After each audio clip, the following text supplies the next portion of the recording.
ప్రశ్నారావణపై ఉపా చట్టం కింద కేసు పెట్టడాన్ని మాజీ ముఖ్యమంత్రి వైసీపీ అధినేత వైఎస్ జగన్మోహన్ రెడ్డి గారు తప్పుపట్టారు.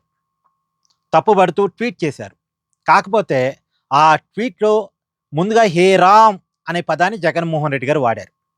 అయితే ఇక్కడ జగన్మోహన్ రెడ్డి గారు అర్థం చేసుకోవాల్సింది ఏమిటి అంటే, హే రామ్ అన్నారు కాబట్టి రాముడు రావణాసురుణ్ణి కాపాడతాడా? మామూలుగా మనకి రామాయణం తెలుసు.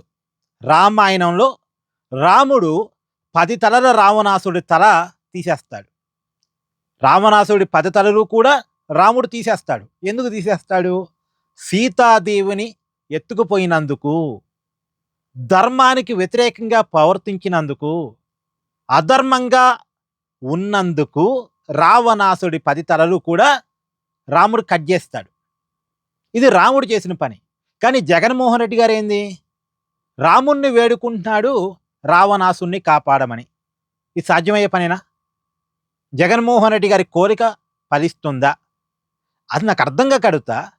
పొద్దున్న లేస్తే ఈ ప్రశ్నారావణ్ తిట్టేదే రాముణ్ణి, ఈ ప్రశ్నారావణ్ వ్యతిరేకించేదే రాముణ్ణి. రాముణ్ణి తీవ్రంగా వ్యతిరేకిస్తుంటాడు ఈ ప్రశ్నారావణ్.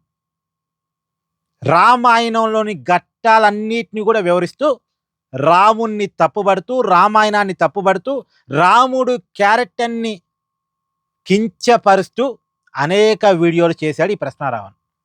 అంటే రాముణ్ణి తిట్టిన వ్యక్తిని జగన్మోహన్ రెడ్డి గారు వెనకేసుకొస్తున్నాడు. అందులోనూ మళ్ళీ హే రామ్ అనుకుంటూనే వెనకేసుకొస్తున్నాడు. ఏమన్నాడు జగన్మోహన్ రెడ్డిని?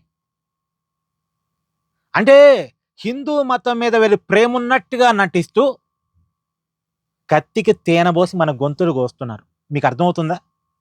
కత్తికి తేనె పోసి మన గొంతులు కట్ చేస్తున్నారు. జగన్మోహన్ రెడ్డి, ప్రశ్నారావణ్, తులసి చందు, ప్రకాష్ రాజు వీళ్ళంతా ఒకే రకమైన బ్యాచ్. ఒకరినొకరు సపోర్ట్ చేసుకుంటున్న బ్యాచ్.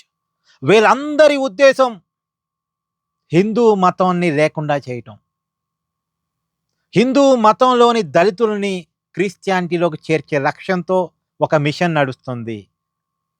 దానికి దళిత క్రైస్తవ అనే పదం పెట్టి నడిపిస్తున్నారు అనేటువంటి అనుమానాలు ఉన్నాయి.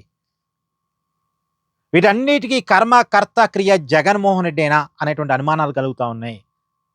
ఎందుకు అనుమానం కలుగుతూ ఉంది? రాముణ్ణి తిట్టిన వ్యక్తిని జగన్మోహన్ రెడ్డి గారు సమర్థిస్తున్నారు, అతని మీద పెట్టిన కేసుల్ని వ్యతిరేకిస్తున్నారు. పైగా మళ్ళా హేరామ్ అనుకుంటేనే ట్వీట్ చేస్తున్నారు.